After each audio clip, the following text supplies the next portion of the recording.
নিরাপত্তা উপদেষ্টা এবং আর দুইজন ছাত্র উপদেষ্টা যাদের কারণে এই সরকারের নিরপেক্ষতা ক্ষুণ্ণ হচ্ছে তাদেরকে বাদ দেওয়ার জন্য আমরা আজকেও লিখিত বক্তব্য আমরা দিয়েছি, মুখেও বলেছি।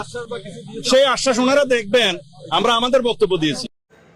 সালাউদ্দিন সাহেবের কথা তো শুনছেন, ওনারা এত কৃতজ্ঞ যে মুখের ভাষা নাই, বলার মতন বলিয়া বোঝানোর মতন অবস্থা নাই।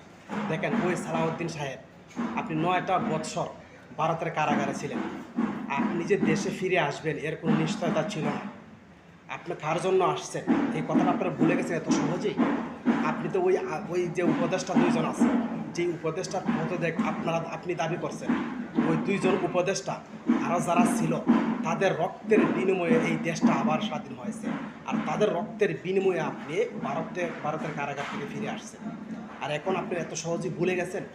ভুলে গিয়ে তাদেরকে আপনারা পদত্যাগ করার কথা বলছেন। ক্ষমতার লোক কি এতই আপনাকে আপনার অতীতকে ভুলে দেয়? এরপরে আর হয়তো 1 বছর যদি ফ্যাসিস্ট সরকার থাকতো আমাকে হয়তো ঝুলাই দিত।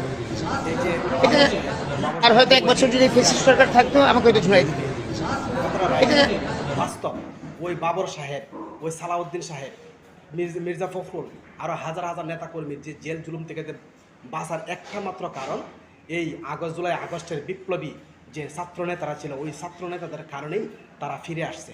আর এখন কিছুদিন যেতেই না যেতে আপনারা ক্ষমতার জন্য, ক্ষমতার লোভে পড়ে তাদের পিছনে লেগেছেন। তাদেরকে আপনারা পদত্যাগ করার কথা বলছেন, তাদেরকে বিভিন্ন দলে বিভিন্নভাবে হেয় প্রতিপন্ন করছেন। আপনারা একটা কথা বলে না যে এই খার উছিলায় খাওরে মানুষ ঠাকুর ছিল না। আপনারা এমনই হয়ে যাচ্ছেন, সাবধান হয়ে যান। যাদের কারণে আপনারা জেল থেকে বেঁচেছেন, যাদের কারণে আপনারা লটকানি থেকে বেঁচেছেন, যাদের কারণে আজকে স্বাধীনভাবে কথা বলতে পারছেন, রাস্তার মধ্যে আন্দোলন করতে পারছেন, তাদের পিছনে লাগবেন না। তাদের পিছনে লাগলে যারা ফালাইয়ে গেছিল না, এভাবে আপনাদের অবস্থা হবে। সুতরাং আপনারা অনেক বড় একটা দল, আপনাদেরকে অনেক ভালোবাসি, প্রত্যেকটা মানুষ আপনাদেরকে ভালোবাসে। নির্বাচন হলে আপনারাই ক্ষমতার মধ্যে আসবেন। সুতরাং এত জলদি ক্ষমতার জন্য এত তাড়াহুড়া করবেন না। একটু